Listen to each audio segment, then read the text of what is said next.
For this episode, I'd like to talk about Saruman and the changes done to his character and plot between the Lord of the Rings books and the movies. So we first see Saruman when Gandalf visits him in Isengard, and in the film Gandalf tells him about the Shire, about the ring that has been found, but in the book Gandalf only talks to him about Sauron, about his rise in power, and about the One Ring. He doesn't mention anything else whatsoever, or give the idea that he knows where it is. So Saruman eventually tells Gandalf how he's now aligned with Sauron, and he tries to get Gandalf on his side also. He even goes to show that he's no longer Saruman the White, and in fact his cloak now has many colors, and he's known as Saruman of many colors. And the reason for this is that he says that the white page is easily overwritten, that the white color is easily dyed, and he's trying to show that white in itself is a weak color. Now this is omitted from the films, and he merely remains as Saruman the White.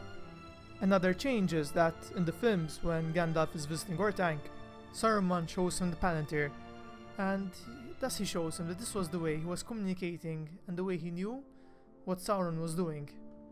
While in the books, this doesn't happen, and we don't find out that Saruman has a Palantir until the second book, once he's defeated. Also, when he's explaining to Gandalf that he's now siding with Sauron, there are two quite significant details, I think, that are different between the film and the book. So first of all, in the film, he appears to be a puppet of Sauron, that he sees Sauron as invincible and that he might as well join up not to lose. While in the books, he's out there to eventually betray Sauron and rule everything himself, that he's not a mere puppet but a big player in the game, because he wanted the One Ring for himself at the end of the day. The other change is that in the films he's almost portrayed as very evil, that his motives are all bad, while in the books he says that since Sauron has a good chance of winning, it's almost good that the wise and those that can do good should side with Sauron, so if Sauron is victorious, they can still do some good and help the world. Now how true this is questionable, because it is after all a quote from Saruman, but I think it does make him a bit more of a grey character in the books. So after Gandalf refuses to join him, Saruman locks him on top of Orthanc. Now in the films, he does this to try and recruit Gandalf again later on to offer him a chance. While in the books it's different, because he ends up locking Gandalf up there in the hopes to break Gandalf, and that Gandalf will eventually reveal the location of the ring. So there are two more changes to the character of Saruman in the first film, and the first one occurs when the Fellowship is going over the mountain called Caradhras, and in it Saruman conjures up a storm, and with lightning he hits the mountain, which there's almost an avalanche which falls over the Fellowship. And this doesn't occur in the books, because in the books it's almost implied that the mountain itself is waging a war against them, because it didn't want them to cross over in its path. The other change occurs in the mountain again, when Saruman talks telepathically to Gandalf about the Balrog and Moria, and this doesn't happen in the books. Now, despite Saruman having such a prominent role in the second films, there aren't really any changes in it, so I'm going to move on to the third film. So we see Saruman at the start of the third film, after the Ents have besieged and won over Isengard, and Gandalf, Theoden and the Fellowship visit him. And over there he tries to convince them that he was working for a better motive, but they don't fall for it. Now there's a scene which is shared both in the books and in the films, but the way it plays out is slightly different. Because Gandalf offers Saruman to leave the tower and give him the keys of Orthanc along with his staff, and in return Saruman would be freed, and he'd have to help the forces of good overthrow Sauron, since he knew how Sauron worked.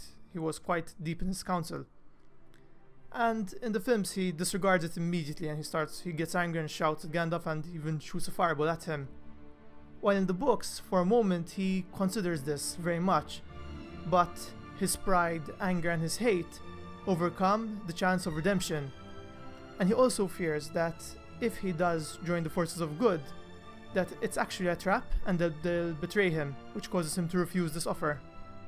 So now there's this quite significant change, because in the films, Saruman's role actually ends very soon, because just before Gandalf and the rest are about to leave Orthanc, Saruman gets angry and is rude to Wormtongue, who goes on to stab Saruman, and eventually Wormtongue himself is shot by Legolas. While though Wormtongue does kill Saruman in the books, this actually occurs at the very end of the story. Also, the Palantir that they obtain, it doesn't slip from the dead hands of Saruman, but instead Wormtongue throws it at Gandalf to try and injure him.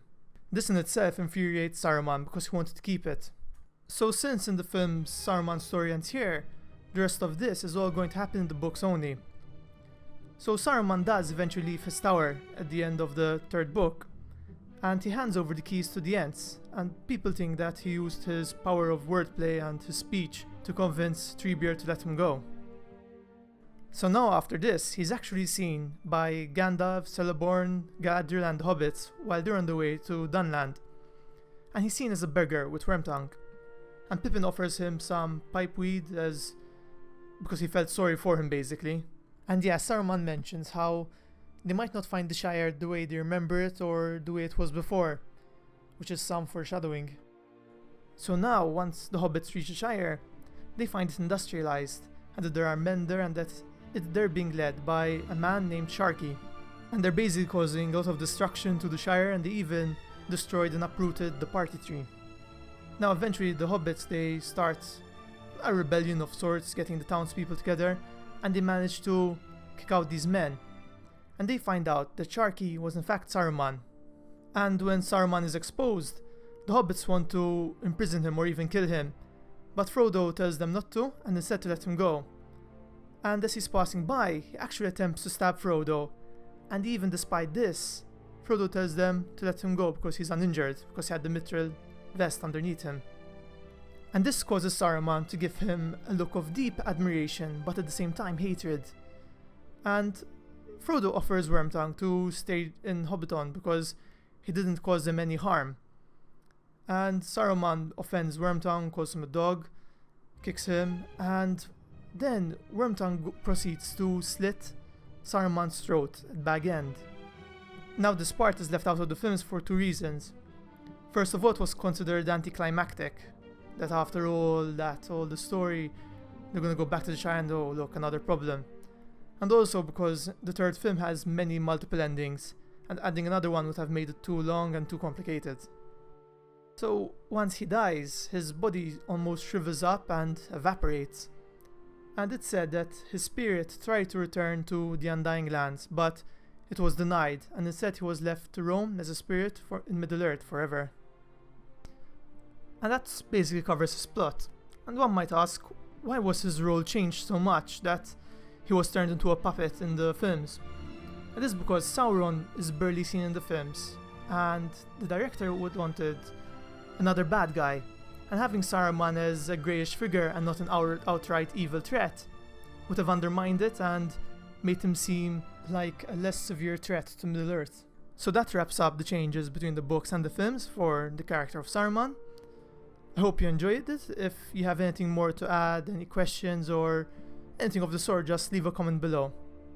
If you enjoyed this video, please leave it a like and feel free to subscribe. Thanks as always and have a great day.